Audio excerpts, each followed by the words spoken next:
West Virginia is home to many cryptids, folklores, and stories. This series is made to give you information on these stories and leave the decision if they're real up to you. Welcome to West Virginia Cryptids. I'm TJ, and today's episode will be about the Sheepsquatch.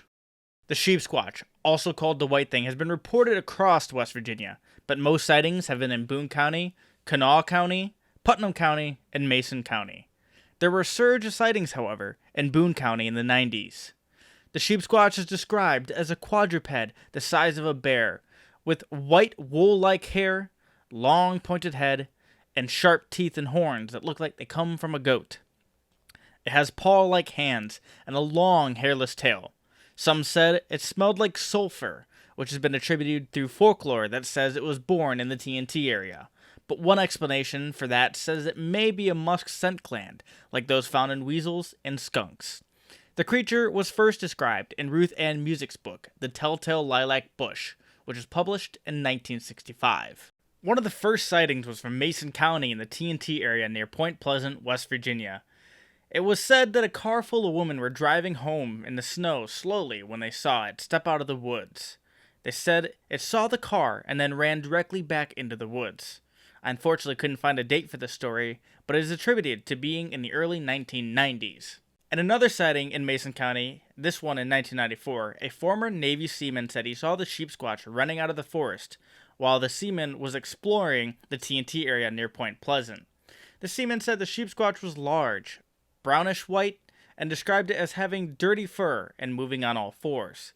He went on to say it had large paw-like hands on the front limbs, and the head was long and pointed, with large single-point horns. He then saw it drink water from the creek and remarked that the creature smelled strongly of sulfur. He continued to watch it until it finally went back into the brush nearby.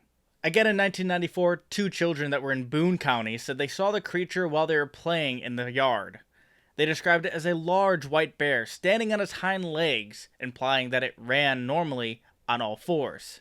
They then said the Sheepsquatch got startled by them and ran back into the forest, breaking off medium-sized limbs off trees as it ran away. The next year, in 1995, two people were driving in Boone County when they said that they saw what they described as a large white beast sitting in the ditch by the road.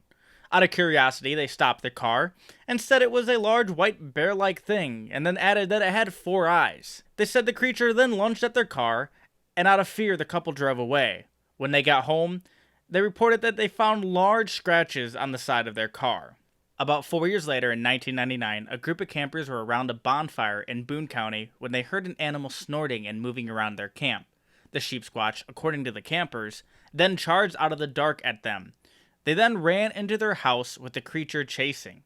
They said it then stopped at the forest, screeched, and then went back into the woods. The next day, the campers reported that they went back to their campsite to find it torn up. The Sheepsquatch has supposedly been sighted on and off throughout the years in different reports in and around Boone County. And in Destination America series Monsters and Mysteries in America, the Sheepsquatch has an episode where a local states that he has video of the Sheepsquatch. The Sheepsquatch also makes an appearance in the video game Fallout 76, which is based in West Virginia. In the video game, the Sheepsquatch can launch quills that are on its back. So, what do you think? Is the Sheepsquatch real? Is it a bear? Maybe some kind of other weird animal? That's for you to decide. I'm TJ, and I thank you for taking the time to watch Cryptids of West Virginia. And always remember, Mountaineers are always free.